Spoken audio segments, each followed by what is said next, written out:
Crawdaunt, the rogue Pokemon. Native to the Hoenn region and a favorite of Team Aqua, Crawdaunt has an extremely violent nature that compels it to challenge other living things to battle. So much so that other life forms refuse to live in ponds inhabited by this Pokemon. But even if they tried, it would simply throw them out using its pincers. A veteran Crawdaunt that has prevailed in hundreds of battles has giant pincers marked with countless scars. With a high attack stat of 120 and adaptability as a hidden ability, this crazed Crawdad has the hardest hitting Crabhammer in the game. How hard does it hit exactly? Well, you're about to find out. Welcome to the Crawdaunt KO Montage.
And there you have it. That was Crawdaunt destroying Legendaries, Mythicals, and other higher tiered Pokemon at the Master Ball tier level of Battle Stadium Online. This Crawdaunt is an absolute menace. If you're wondering about the set that I'm running, this is the famous Crawdaunt. Say hi, Crawdaunt. Yes, look at that. He's so intimidating. So let's just take a look at him. So first off, this Crawdaunt I have had for a long time. I bred him way back in Alpha Sapphire a few years ago, as you can see with this ribbon that I still have him proudly wearing because he terrorized the Elite Four and poor Steven Stone back in the Hoenn region. They're all still scarred from that, probably. Anyway, the set I like to run. As you saw in the video, I give mine a focus sash to hold, just so I can take any hit and return with a harder one. And for the ability, I'm running adaptability, and this is really what makes Crawdaunt so powerful. So if you didn't know, every Pokemon has what's called a stab bonus, which stands for same type attack bonus. If the Pokemon uses a move of the same type as itself, its base power is boosted by 1.5 times. So for example, Crawdaunt's type is water and dark, which means any water and dark moves will get the stab boost. Adaptability just makes stab stronger, so instead of stab being 1.5, it's actually 2 times, which is quite a significant boost to power. Moving on to his nature, I'm running an adamant nature to get the absolute most out of that high attack stat, and I still get pretty good outspeeds with a max speed investment.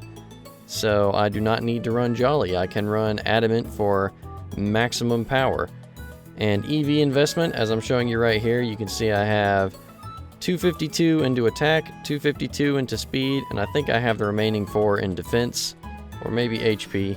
It's been a while. I don't remember. If you want, you could bring it up on Showdown and calc it out and look it up yourself. And moving on to the moves, I am running Crabhammer, Knockoff, Aqua Jet, and Dragon Dance. So Crabhammer is, I like to think of it as Crawdaunt's signature move. It hits extremely hard without any boosts, but if you're in the rain, it hits even harder. And if you have a Dragon Dance and you're in the rain, almost nothing survives it. It hits ridiculously hard. This is, like I said, the hardest hitting Crabhammer in the game. There is no other Crabhammer that hits harder than this. And then if you pair that with Aqua Jet, if Crabhammer happens to not KO, then you can come in with Aqua Jet, outspeed them, and KO them on the next turn. The knockoff is really good for knocking off items, and also for KOing things, because it's just another type of stab. And it's extremely hard. Dragon Dance is a move that I don't see a lot of people running on Crawdaunt. It's kind of like my own special spin on Crawdaunt, and it's very good for a surprise factor because not a lot of people expect it. Not many people expect Crawdaunt, of all things, to learn Dragon Dance, but it does, and it's very good for boosting on things that try to wall you or stall you out, and also for boosting on things that don't respect Crawdaunt. And that's really the last thing, that's the last place you want to be, is disrespecting Crawdaunt, because Crawdaunt will not take any of that. Alrighty, and that was the Crawdaunt KO montage. If you like this video, then be sure to subscribe and hit it with a like. Comment also what you thought of it, and comment some other Pokemon that you want to see featured in a KO montage. That is all from me, and I will see you in the next video.